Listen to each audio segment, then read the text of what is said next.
Muy buenas a todos, mis queridos espectadores.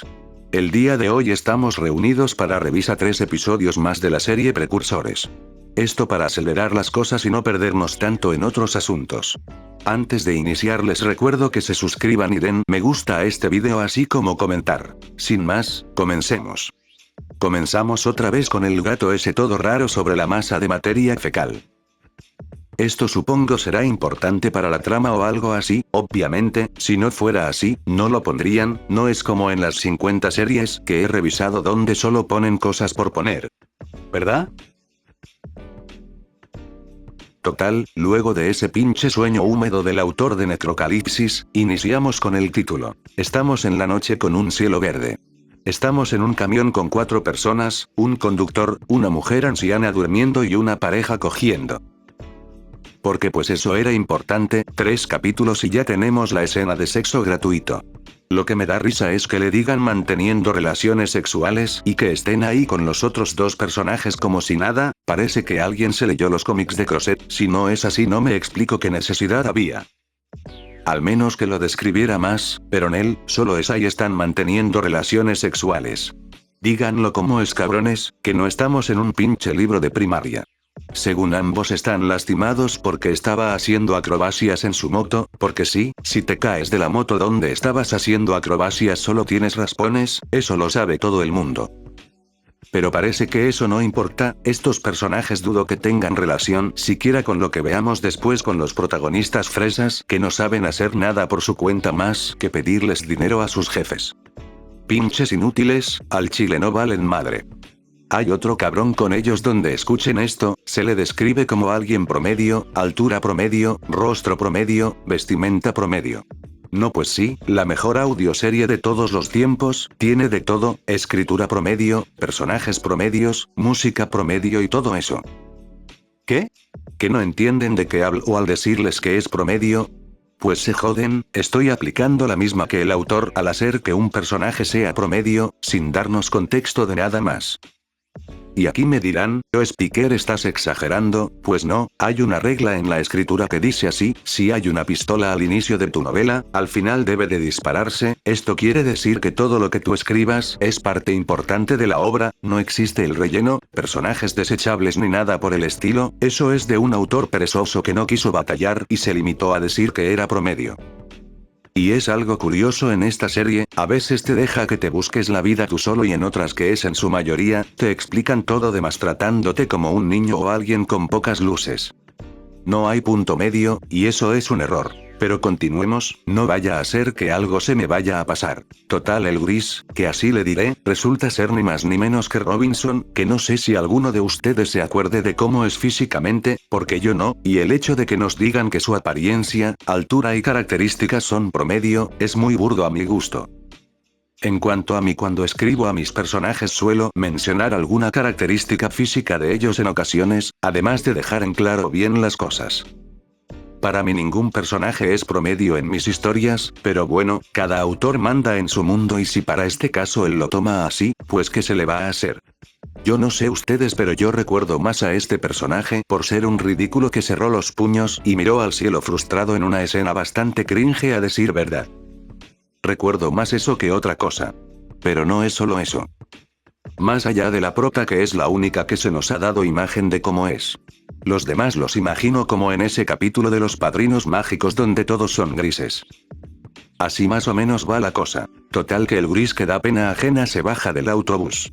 Donde ve a un grupo de personas calentándose con un bote de basura en llamas. Y creo que ya sé por dónde va esto, pero mejor continuemos y luego hablamos de eso. En medio de todo el camino, un hombre lo agarra en la noche y le saca la navaja. Y es que, como se veía venir, porque es fácil de percibir este tipo de cosas en este escrito. El autor trata de dar una diferencia, o bipolaridad en cómo serán las cosas para el gris de apellido gringo que da pena ajena. Y es que, mientras en su escuela, o trayecto, el personaje de Violet está en mejores condiciones, que ni tanto porque se encuentra con vagabundos a los cuales desprecia, porque recordemos que es una perra con dinero. Y aparte ve varios convoys militares. La cosa es que esta polarización no funciona, si al menos hubiésemos visto más del modo de vida de Violet, que sí vimos pero no tanto como hubiera sido mejor. Tendríamos algo distinto. Aquí se nos pone que como el gris que da pena llamado Robinson es pobre, porque supongo que así es toda la gente pobre, son unos jodidos que no valen verga en la vida y se tiene que ir hasta atrás del metro con los travestis.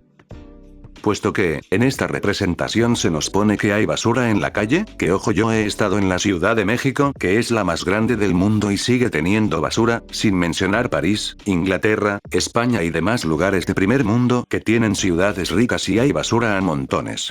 Pero no, para esta serie si eres pobre vives en la basura, con vagabundos, cadáveres porque sí, el Robinson se encuentra con uno, jeringas, drogas, y todo ese estereotipo enfermo que solo alguien que nunca ha estado en una situación así creía que es real. Es una ignorancia bastante grande, y considero que está mal ponerlo sí, porque en la misma serie se muestra que en la clase alta, o al menos algo parecido, no se va a detener cosas como vagabundos. Entonces no es explicable el punto de vista tan extremo de Robinson. Y es que es peor, porque el que lo asalta es el único que habla como colombiano, así pasó con el vagabundo, eran los únicos que hablaban con palabras y modismos colombianos. ¿Qué nos quieren decir? ¿Que si eres rico no dices groserías? ¿O que al contrario, solo las personas con escasos recursos y que viven en una condición peor que ser refugiado de guerra hablan con malas palabras? No le encuentro el sentido, sé que esto es para representar ambos lados de la moneda, pero hasta cierto punto lo considero desagradable, porque no se siente pena por Robinson por estar así, más bien parece que fue escrito de esa manera porque no se sabe cómo es realmente una persona que no tenga tantos recursos como alguien que puede tirar $3,000 por una persona que no vale la pena y que se ha mostrado altamente agresiva. No hay un equilibrio en ambos puntos de vista. Porque lo máximo de sufrimiento que tiene la chica que pagó la multa fue no irse de vacaciones, mientras que acá el Robinson hasta le están robando. Muy extremo a mi consideración y un tanto fuera de lugar. Continuando con el asalto descrito de forma clasista, el chico Robinson reconoce a Brian, que claro así se llama el asaltante que claro está mal vestido y aparte tatuado. ¿Estereotipos, dónde? Lo que es no leer y solo basarte de memes de Facebook o cosas de la cultura pop. Cringeson reconoce al asaltante que lo deja, sigo riéndome porque parece que las únicas personas que hablan como colombianos son los pobres. ¿Qué clase de pensamiento es ese? O al menos así lo veo con estas escenas y las de los vagos. Que si no era suficiente, Robinson tiene un papá abusivo que maltrata a su madre. Aquí ya sin comentarios, está pésimamente representado. Lo sé porque he estado en ambos lados de la moneda y no pasa para nada así. Ni los pobres son unos ladrones que viven en la miseria, y los ricos no tienen de máximo problema pagar una multa. Como digo, pésimamente tratado y hasta un poco clasista el asunto. Y será lo último que diga al respecto. La pena ajena vuelve, porque parece que el autor solo conoce un gesto de enojo, porque Robinson, en vez de correr para ayudar a su madre o aceptar la oferta de su amigo que le ofreció ir con varios, porque claro tienen una pandilla, son pobres, son jodidos. Pinche pensamiento clasista todo rancio. En lugar de hacer eso, se pone a cerrar las manos en puños con ira. Reacciona morro, que no estás en una anime. Tu madre dejó de gritar, quizás esté mal y tú en vez de ayudarla estás ahí valiendo verga, fingiendo ser el protagonista de un isekai. Y claro, el padre de Robinson inhala cocaína, porque estamos en Colombia. Sé que parece que estoy sobreexagerando, pero imaginen que yo hago una historia en la tierra del maíz y todos los personajes pobres usan zarape, comen tacos, duermen por ser unos flojos y descansan bajo un nopal, sería un insulto y demasiado estereotípico, llegando al punto de ser desagradable. Algo así siento en este producto, y eso que solo llevamos 5 minutos de metraje. Lo que es curioso es que aquí no usa los nombres en la esquina Cook. Regresando con el espectáculo de clasismo sin control, la casa del tipo que da pena ajena es la única de concreto en su calle, que por cierto está sin pavimentar, no tienen luz y las demás están hechas de lámina y madera. Que si Calou, que ya lo entendí, el tipo es pobre, es un jodido miserable, ya lo entendí, no tienes que mostrarme todo eso directo en mi cara, ya lo hemos entendido. Aquí una representación de Calou describiendo gente de bajos recursos, aunque lo advierto, puede que no sea apto para sensibles y puede dañar algunas integridades.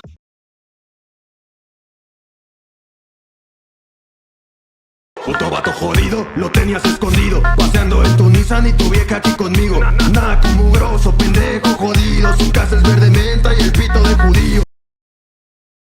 Pinches güeyes, se van a los extremos, al chile no vale madres. Encuentra a su jefe sentado en el sofá dormido frente a la tele porque estamos en Estados Unidos, no que es Colombia, bueno qué raro. Y finalmente luego de todo eso se va a su recámara que no tiene puesta y solo usa una cortina como privacidad, no que eso no lo puso, pues poco faltó decir que se vestía con harapos y que comían de la basura. Regresamos con la trama de policía. Sí, ya sé, ya lo sé. Y para mi desgracia, o fortuna, ¿qué creen? Vuelven los mendigos carteles en las esquinas Cook. Así como Juan Guarnizo, que es colombiano, qué curioso. Los nombres vuelven en la esquina. Según mis fuentes peruanas, el que los nombres aparezcan ahí en una esquina es porque el autor metió muchos personajes, y que supuestamente no todos podían tener una voz única y por eso implementó eso. A lo cual yo digo, ¿qué necesidad había? Digo, si ya sabes que no hay tantas voces, o al menos en el pasado porque hoy en día hay casi como 50 hechas por inteligencia artificial, que recordemos el Loquendo también es una inteligencia artificial, aunque renieguen de ella bien que la usan. Pero incluso con eso, si en esos momentos no había varias voces, ¿por qué no solamente usar una voz? No entiendo quién fue el soperutano, orate, palurdo, sopenco, alcornoque y demás adjetivos calificativos que dijo que era necesario que en una de estas producciones se usasen varias voces y que eso era una regla general, o que era un sinónimo de calidad. El que es chingón y sabe hacer las cosas, logra con una sola voz darle vida a su escrito, y no lo digo por mí, solo hablemos de Pride o El orgullo del operador, que él solo narró Borrasca por su cuenta, modulando su voz para todos los personajes que si bien, no son tantos como se presume aquí en Precursores, el hecho de que se module la voz y que dicha historia borrasca esté bien escrita con un buen uso del narrador y de las descripciones de acciones de personajes, demuestra que esto de poner los nombres porque el autor no encontró otra forma de hacerlos distinguirse es una completa tontería. Pudo haber cambiado el tono de las voces, usar Balabolka, usar Clipchamp que es gratis y tiene como 20 voces en español de distintos países que suenan distinto, o simplemente, hacer lo que un buen escritor hacer y distinguir a tus personajes por personalidad, estilo de voz, actitud, o usando el jodido narrador en tercera persona. No es de a huevo usar solo una voz, entiendo que alguien los mal acostumbró a usar varias, pero esa misma tontería causa cosas como estas. Algo que no añade a la trama y muestra meramente que este trabajo, a diferencia de lo que se dice en la comunidad como los mente colmena de un solo pensamiento que son, es que es una historia muy verde, escrita por un novato. Sé que se entretuvieron más con esta explicación que con la trama de los policías, pero esperen, les juro que se pone buena, solo deben ver hasta el capítulo 20. Mamadas que, esas cosas van acá abajo, no en los libros. Porque sí, el autor ha dicho que esto es un audiolibro, entiendo lo del audio, pero ¿dónde está la parte del libro? Total que los policías hablan con los miembros de una pandilla, que no tiene nombre porque pues chingas a tu madre, no lo necesitas saber ahora. Y ojo a esto, al tipo que es jefe de la pandilla, 2 policías se meten ahí con él, rodeados por sus hombres y amablemente, que ojo así pasa, le piden que se entregue porque tienen una orden. Y dejen eso, uno de ellos se presenta y a su compañero dando nombres. ¿Qué clase de policías son estos?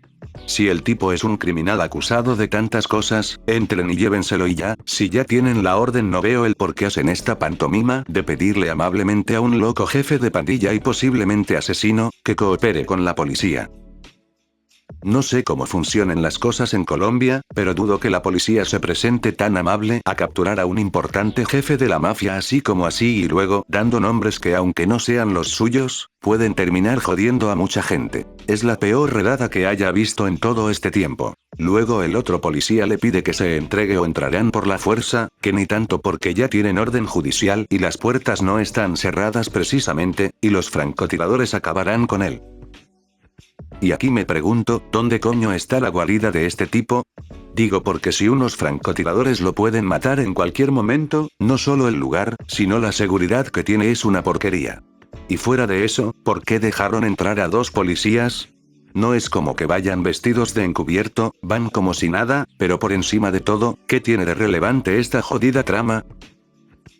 Y es peor, porque uno de ellos se le escapa el nombre de su compañero, tremendo bodrio, no mamen. Se supone que esta cosa es de tontos ricos y zombies, ¿a qué viene todo esto de los policías si el mundo se está acabando al otro lado del globo? No me meteré mucho en eso, porque siento que todo esto tendrá una explicación pronto. La cual no dudo sea una mafufada.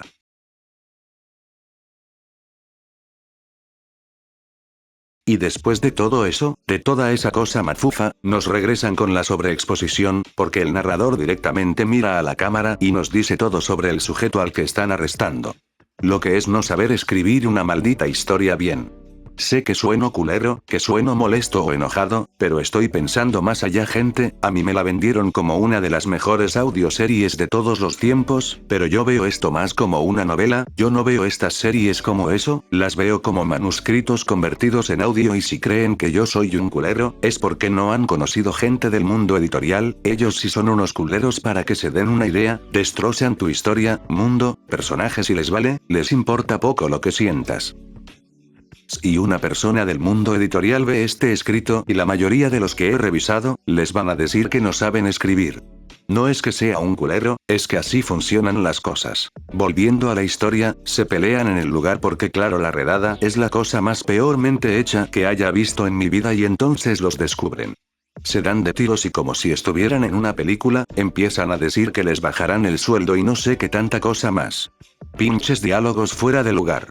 Digo, no es como que les estén disparando y la madera no sea a prueba de balas. Se llevan al jefe de la pandilla sin nombre, este no se resiste y ellos no lo inmovilizan esposándolo. Los peores policías detectives del mundo. Pasando a otras cosas, ambos oficiales y el tipo este que le dicen tío porque originalidad, ¿qué es eso?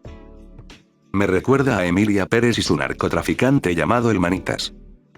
Volviendo a lo anterior, es que ninguno de ellos habla con modismos, dicen mierda y demás cosas. No sé si esto sea en Colombia o en Estados Unidos, pero si es lo primero, qué pena que no se usen. Para eso mejor escribes la historia en Nueva York y te evitas problemas. Y ustedes se preguntarán si no son conformistas que se tragan todo. ¿Y los francotiradores? ¿Y el equipo de fuerzas especiales? Desaparecen de la trama porque así lo quiso la misma. ¡Qué desperdicio! Nunca entenderé la obsesión de la comunidad y sus escritores con poner tramas policiales o de mafia, cuando se ve que no conocen nada de esos mundos o cómo funcionan más allá de las series de televisión que ven. Mientras se llevan al güey sin esposar todavía, chocan de la nada. Porque pues si no eran buenos policías, menos serían conductores. Bajan dos cabrones de la camioneta que los chocó y ambos oficiales se ven muertos mientras sacan al pandillero. Ejecutan a uno de ellos y solo un oficial parece seguir vivo. Mientras se llevan al pandillero. Como dije, la peor redada que haya visto en la historia. Lo que es no saber escribir esos casos de forma creíble. Porque parece que uno les dice las cosas y les sale por el otro lado. Escriban solamente de lo que conocen, si no, terminan mal. Ahora, pasando a una escena en negro, tenemos una zona de confort. Y ustedes se preguntarán, ¿qué es una zona de confort? Una zona de confort en la escritura es el conjunto de estilos, temas y técnicas con los que un escritor se siente seguro y competente, evitando explorar nuevos desafíos o riesgos creativos. Puede manifestarse de varias maneras, como escribir siempre en el mismo género o formato, por ejemplo, solo relatos cortos de terror o solo artículos académicos. Usar los mismos personajes o estructuras narrativas sin variaciones significativas. Evitar experimentar con nuevas voces, estilos o puntos de vista por temor a que no salgan bien. No aceptar críticas o no revisar a fondo el propio trabajo por miedo a perder la esencia de lo escrito. O en este caso, el empezar una escena con la luz de la mañana, es similar a los que inician sus series con sus personajes despertándose, vistiéndose y todo eso para que me entiendan. Eso es una zona de confort. Se puede reducir incluso a las frases, como el frío de la noche, el calor de la mañana, la brisa de verano, etc. No es algo malo propiamente, pero sí algo que debe evitarse si se puede para no sonar como el resto y evitar sonar repetitivo. Salir de esta zona implica desafiarse con nuevas técnicas, géneros o perspectivas, lo que puede llevar a mejorar como escritor. Luego el autor nos dice que el árbol parece que está en un país nórdico, Colombia.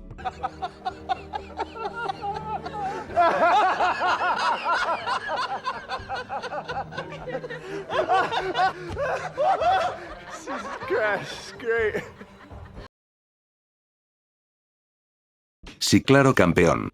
Parece que no hay otra forma de describir las cosas. Estamos con Violet, o bueno, más bien con el narrador, porque él es el que, nuevamente con sobreexposición nos explica todo lo que sucede, nos cuenta que los rusos, porque son tontos malos recordemos, tomaron como declaración de guerra el accidente de avión. Esto digo que es exposición, porque en vez de ver a los padres hablando de eso, de una forma natural y demás, es el narrador quien nos cuenta todo. Y ya ahora resulta que Colombia puede llegar a mandar tropas a Venezuela y para Panamá, porque a la verga todo, esto lo escribió Bolivia Novelas y estamos viendo Virus Prehistórico 2.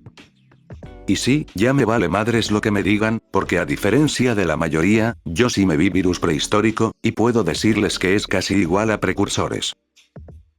La misma división de tramas donde los personajes apenas si hablan, la estructura geopolítica hecha con las nalgas, la trama de la mafia y los policías que poco o nada aporta, el tema de la guerra que está porque sí, la masa con un gato al inicio, si me dices que todo eso lo escribió Bolivia Novelas me lo creo, porque esto en vez de una historia unificada parece más un conjunto de subtramas que nos quieren hacer pasar que todo está conectado. Y supuestamente desde este capítulo se pone buena la historia, pues yo sigo esperando, en cualquier momento saldrá un dinosaurio violador o alguna jalada así. Pero aguas Speaker, es que yo la considero como una de las mejores de la comunidad.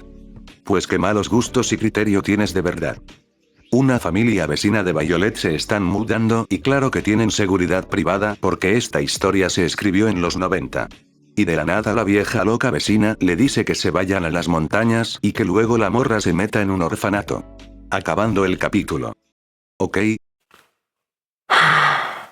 Luego veo este comentario que podrán ver en pantalla, que dice puras barbaridades. Hasta donde sé, Stephen King escribe bien. Finales no tanto, pero en su mayoría escribe bien, y todo esto para nada me recuerda a su escritura, ni como King ni como Richard Bachman. No se parecen en estilo, escritura y mucho menos temas que toca. Porque créanme, King se hubiera tomado media hora o más, en describir un personaje, su rutina, modo de vida, en páginas enteras para luego matarlo, justo como pasa en La mitad oscura. No sé qué libros de King leíste, o si te estafaron, pero para nada es similar a ese autor. Pero pasemos al capítulo 4, a ver con qué mamada nos salen. Ya hasta me duele la cabeza. Ya desde aquí me salto al Puchamón Mojonix del inicio que tiene un gato encima, la verdad ya me vale poco por no decir nada, es claro que viene a ser una trama posterior, pero ahora mismo no ha hecho nada en la historia, es más, diría que simplemente es la intro del canal, por lo que ya no mencionemos eso. Tenemos el título, Sin retorno. Alguien sale del baño luego de echarse unas cacas, porque eso era importante de ver, ahora vemos al padre de Violet, con más exposición porque esa es la única forma que encontró el autor de describir a los personajes, situaciones y demás. Por lo que puedo asegurar que no se saben lo de él muestra y no cuentes. Para fines prácticos, dejemos de lado eso también, porque pues no veo el chiste de estar diciéndolo una y otra vez, si ya es cansado en la historia, no quiero ni imaginarme cómo será para ustedes que lo ven aquí. ¿Recuerdan que les dije de cómo se polariza las clases sociales en este mundo? O al menos como está escrito, pues tenemos más de eso, en la casa de Violet, su jefe tiene todo tipo de cuadros y muebles, les diría cuál pero el autor no quiso decir más, ustedes imagínense cuáles, y claro, tiene sillones que dan masajes y una MacBook en su oficina, porque el señor será un chingón pero es un pendejo escogiendo computadoras. Y sí, este es un ataque directo a todos los que usen Mac o cualquier producto de la manzana, ¿no se cansan de que Apple les meta la verga cada año? Ajajajaja se creyó la mamada de que una Mac es mejor que pendejo, el pendejo, el pendejo.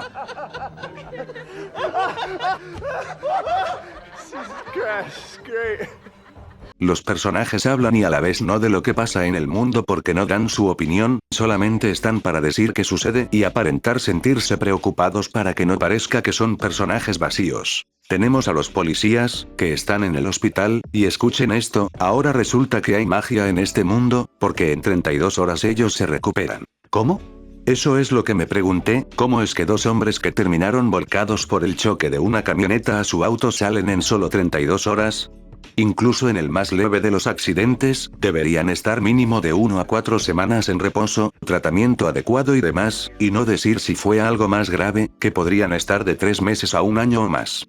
¿Cómo se recuperaron tan rápido? Es por eso por lo que digo que hay magia en esta serie, de otra forma, no me lo explico. Porque incluso en el más chingón de los hospitales chingones, estas cosas tardan. En el pleno hospital, porque recordemos la comisaría, o comandancia de policía aquí es un chiste y no son capaces de esperarse a estar en un lugar más seguro, los regañan a ambos por haber hecho la pendejada que hicieron, que bien les fue porque no los corrieron, en cualquier país del mundo los hubieran despedido por haber hecho tal cosa sin sentido, bases o cualquier tipo de cordura. Esperemos quien se tenga que morir se muera y el personaje se junte con los protas, porque ya me veo venir que algo así pasará. Porque Dios, qué pereza con esta subtrama. Esperen, entonces si estamos en Colombia, porque nadie habla como colombiano. Hasta ahora los únicos que hablan con groserías, y no solamente eso, los únicos que hablan con modismos, dichos y demás son los pobres. ¿Qué clase de pensamiento desagradable y clasista es ese? Porque yo he visto a gente con doctorado, maestría y posgrado decir las cosas más insultantes del mundo y a gente que no tienen tanto como se pudiera ser amables, no decir groserías, no asaltar y demás. Aquí nadie usa modismos más que los que tienen una condición mala de vida en lo relacionado a dinero y bienes. Porque los policías hablan más como gente gringa que gente de Colombia. Y no, gente, que alguien hable con groserías no indica que su estado de vida sea pobre o algo similar, y para nada que una persona tenga recursos de vida mejores hablará solo con palabras sofisticadas. Las groserías o malas palabras son expresiones que detonan intensidad en una oración, existen para indicar alguna intensidad en el mensaje que se quiera dar. Y los modismos existen para mostrar cultura de algún país, esta gente escribe a los personajes en un tono neutro gringo, donde no usan ningún modismo gringo, porque claro que los tienen, soy certificado en Cambridge y puedo asegurarles que los idiomas están en la cultura americana. Reducir que la gente con dinero es buena y los pobres unos ladrones, vagos, mal hablados, que cogen en lugares públicos porque eso pasó en el capítulo anterior, o que consumen drogas, es un pensamiento desagradable, clasista y que nunca me pensé que lo vería representado en una producción así. Sé que parece que exagero, pero es que se nota a leguas. Imagina tener una de las culturas más ricas del mundo en idioma, comida, tradiciones y demás como lo es la colombiana, y limitar todo a rico bueno, pobre malo, y hablar como gringos. Es un desperdicio completo en todas las de la ley. Pero ahí les va. Llegamos al minuto 11 con 37 segundos. Donde se nos dice que cayeron bombas atómicas en Europa, 3 para ser exactos. Y ya, así de sorpresa, a la chingada todo lo antes puesto. Y me caga, créanme que sí, porque siguen usando el término bomba nuclear, cuando desde 1945 no se han usado. No las bombas per se, sino el término. No se usa ya, todo es misil nuclear, o misil con carga nuclear. Pero bomba ya no. Y que de la nada se tiren 3 en territorio europeo, es una jaladota. ¿Por qué digo esto? Porque resulta que Francia los lanzó, para detener a la Alianza del Oriente o como se llame la fumada esa irreal. Pero esperen, no se usaron en ciudades o puntos importantes como bases, centrales nucleares, o sistemas de comunicación así como centros de información. No, se usaron directamente contra las tropas. Y es una jaladota, porque para eso usas una FOAB, o MOAB, una padre o madre de todas las bombas. Ahora, les diré un poco de cómo funcionan las armas nucleares en un conflicto. Y es que estas, a diferencia de lo que los genios creadores de obras maestras que hay en esta comunidad les dicen, no están hechas para eliminar tropas. Si Francia decidiera lanzar misiles nucleares estratégicamente contra Rusia y sus aliados, seguiría una serie de protocolos militares altamente planificados. Francia cuenta con una fuerza nuclear disuasoria, conocida como Force de Frappe, basada en 2 principales medios de ataque. Uno sería submarinos nucleares lanzamisiles y el otro misiles nucleares lanzados desde aviones. Pero lo que es importante, es que Francia seguiría la doctrina de disuasión nuclear, atacando solo si recibe un ataque nuclear primero. No como aquí que directamente los lanzan porque se ven arrinconados. Solo recordemos la Segunda Guerra Mundial, cuando los nazis tomaron Francia, los aliados no bombardearon París o sus lugares cercanos, es ilógico. Francia tendría como posibles blancos centros de comando, silos de misiles y bases militares en Rusia y sus aliados. Francia no lanzaría bombas para erradicar tropas, sería irradiar su propio país, sería más lógico pensar en Moscú, donde está el Kremlin, el sol de control de Peresvet, el búnker de Yamantau así como bases de lanzamiento nuclear de Rusia, bases de submarinos nucleares, aeródromos de bombarderos estratégicos, infraestructura militar clave de aliados de Rusia y demás. Piénsenlo, ¿qué es más lógico? matar tropas que pueden reemplazar en cualquier momento, o dejar sin líneas de suministro, comunicaciones o ciudades enteras importantes y con valor estratégico al enemigo. Esta es la supuesta ucronía. La ucronía es antes de que la historia comience, o con un cambio radical en la historia, no en la misma. Si vamos a eso, esto no es una ucronía, es una distopía adolescente, porque luego se nos menciona que Corea del Norte amenaza a Japón. ¿Por qué? No preguntes, nunca se va a explicar, así como nunca se ha explicado hasta ahora uno de los eventos más importantes del mundo de precursores. La destrucción del mundo, y pasa solo porque al autor le urge que todo se acabe en la sociedad, para poder hacer lo que guste con los personajes. Confirmándolo cuando luego de la pendejada que hicieron los oficiales, los regresan al servicio para patrullar las calles. Regresando con Violet, esta encuentra a su madre besándose con otro doctor. ¡Claro que sí, negro! Al fin algo rico, que diga no que mal, eso es una pena que Dios castiga. Al chile, ¿qué onda con esta subtrama? Como que sacada de la nada, nunca vimos un atisbo de que Rose quisiera o haya sido infiel a su esposo. O que él la descuide. Siendo que ambos son doctores, eso explicaría si son infieles, porque ese es el estereotipo, yo supongo. Ella los confronta, dándole una cachetada a su madre. Y en lugar de decirle malparida gonorrea concha de tu hermana, le dice que es una zorra. Otro momento que pudo aprovecharse para esos modismos. La chica le dice a su madre que es una cualquiera y todo eso, y casi le dice: para luego irse a la verga. Volvemos con Robinson, que con sus amigos están robando, porque recordemos que son pobres y tienen que robar casas para vivir, o eso piensa esta historia al menos. Robinson es justificado por el autor de que supuestamente no tiene el dinero para la comida subida de precio. Qué pena que no tenga ambos brazos, manos, cerebro pensante de una carrera difícil. No, espera, que sí los tiene, pero esto solo es un intento de meter tensión por parte del autor a una historia que tiene de todo menos un apocalipsis zombies. A pesar de que está en el nombre. Luego se nos dice que el ladrón amigo de Robinson y Brian, se llama Kevin, porque claro, ¿para qué leer? Mejor ver memes de Facebook y de ahí sacar ideas estereotípicas incorrectas de cómo funciona el mundo. Total, que roban de una tienda que no tarda en tener alarma y se van corriendo. Robinson regresa a su casa y encuentra a su madre asesinada por su padre. Recordemos que esta es una historia zombie, señores, en algún momento los personajes deben quedarse sin padres, porque así es de a huevo todo esto. ¡Qué desperdicio de concepto! Total, que el tipo cringe libera su Sharingan, el lobo de las 7 colas, la Genkidama, y demás para golpear a su padre, matándolo en el acto. Culpando a Dios y sepa qué más.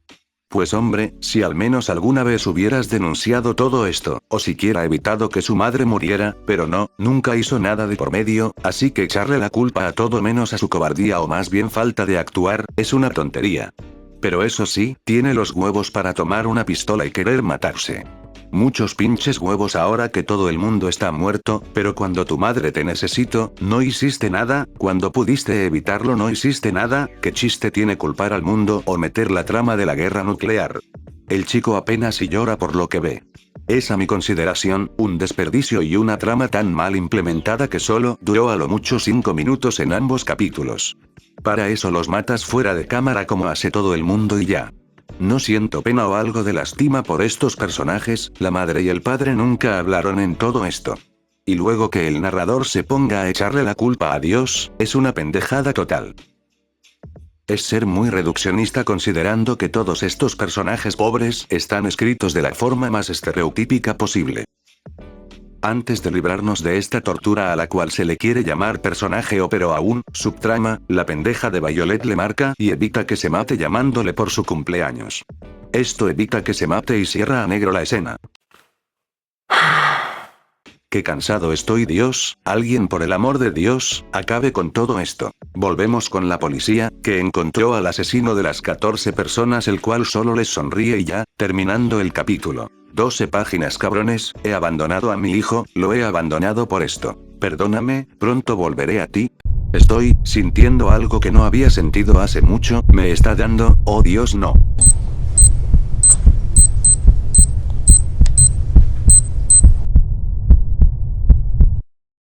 El viejo speaker se cansó de narrar y tuvieron que traer a uno nuevo. Pinches historias culeras. Pasamos al capítulo 5. El final por ahora, y pensar que antes me chutaba varios de estos en un día, solo una persona con carentes facultades mentales podría, o un espectador de audioseries, es casi lo mismo. Que digo casi, es la misma mamada. Tenemos el título, siendo Navidad Negra.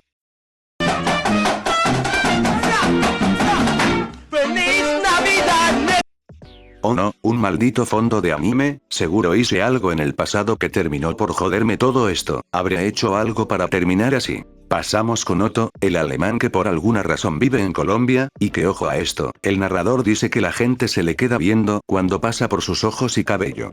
No es por decirles nada gente, pero los europeos también cagan. Luego nos explican una sección de un avión, que, oh no, no de nuevo.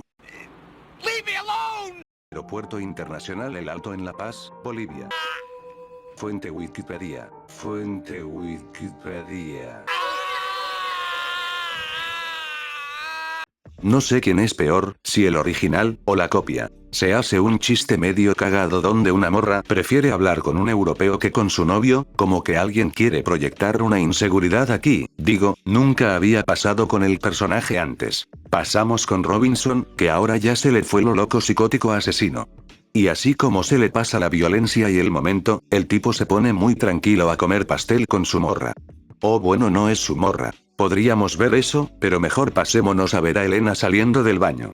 ¡Claro que sí, negro!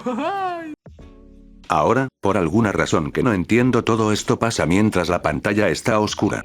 Sepa qué pasó ahí, pero a la verga a la Elena, pasemos mejor con el Otto otra vez. ¿Qué clase de escritura es esta? ¿No se supone que esta madre era lineal? Sí, claro, tiene sus saltos de vez en cuando, pero aquí estamos saltando de un momento a otro, parece una pinche lluvia de ideas que luego se convirtieron en otra cosa. Por cierto, ¿qué clase de amigos son estos? ¿Porque este cuarteto son amigos, no? Digo porque les valió verga su compa el Robinson, que en ningún momento se nos dice que les mienta a sus amigos de cómo vive, en serio ni una llamada, o un mensaje, o al menos una invitación para ir a alguna de sus casas, nada.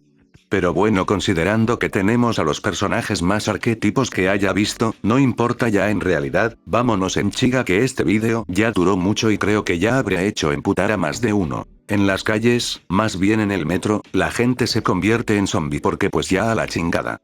Causando que la luz se vaya en la casa de la Elena. Hay una explosión en el metro y varias partes más y los zombies, que se tardaron 5 jodidos capítulos en aparecer, finalmente hacen acto de presencia en las calles. Los policías inútiles llegan a la zona y el narrador menciona que puede haber sido la mafia.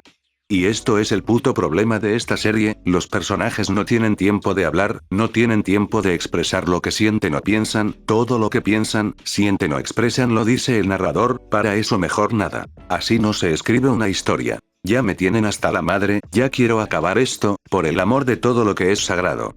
Ya para este punto los personajes se mueven al sentido de la trama, de una forma que solamente el autor puede saber. Uno de los dos policías, no vale la pena mencionar quién porque ambos son la misma mamada, dispara al aire, sí, como lo escuchan, dispara al aire y varias veces.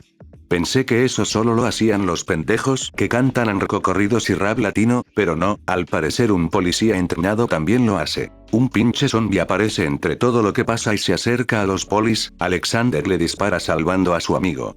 De la nada, nos meten a como 6 personajes cada uno con su nombre en la esquina Cook. Por lo que veo, esa mamadota seguirá a lo largo de los capítulos. Ya no puedo, estoy mal señores, ya no puedo, me está doliendo la cabeza. Luego ya nos sacan la mamada de que uno de ellos ocupa tomar pastillas por lo del choque, que no se mencionó antes pero ya que importa. Ya que importa a estas alturas. Salen en un camión como en esa película de zombies de Snyder. Un zombie entra y luego otro que se chinga a Gutiérrez, y esta es mi reacción al perder a tremendo personaje. ¿Y a mí qué me importa? ¿Y a mí qué me importa? Debo decir que hace bastante tiempo que no me pasaba algo así con una serie o producto de esta comunidad, específicamente desde el capítulo 1 de Necrocalipsis. Hace tanto tiempo que no me pasaba porque no me aventaba los capítulos uno tras otro. Pero esta vez sí lo hice.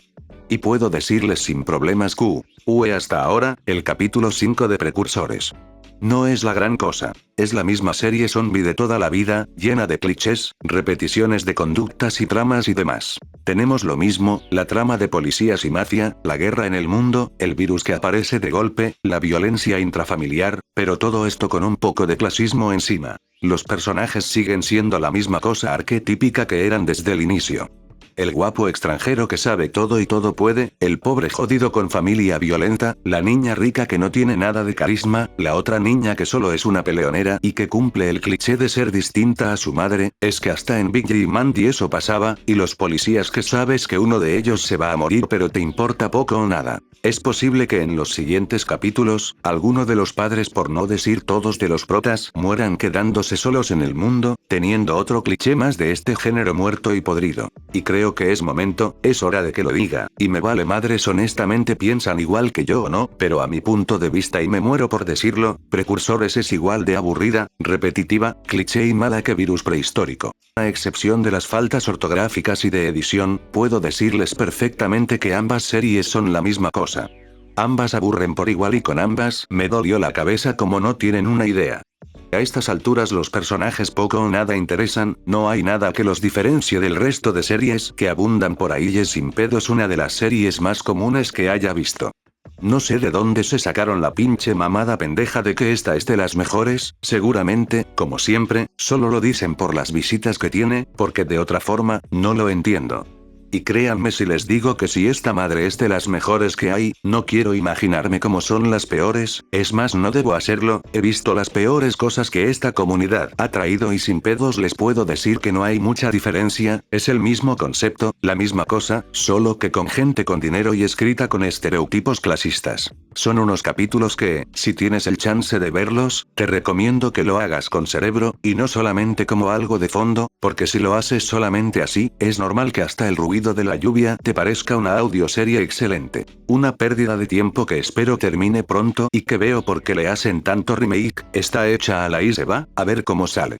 Una pérdida de mi cordura mental y que solo podría seguir viendo para que ustedes se entretengan y yo saque feria del mismo modo. Al chile ni para catalogar series sirven, a pura serie culera le dicen que está chingona cuando no es así.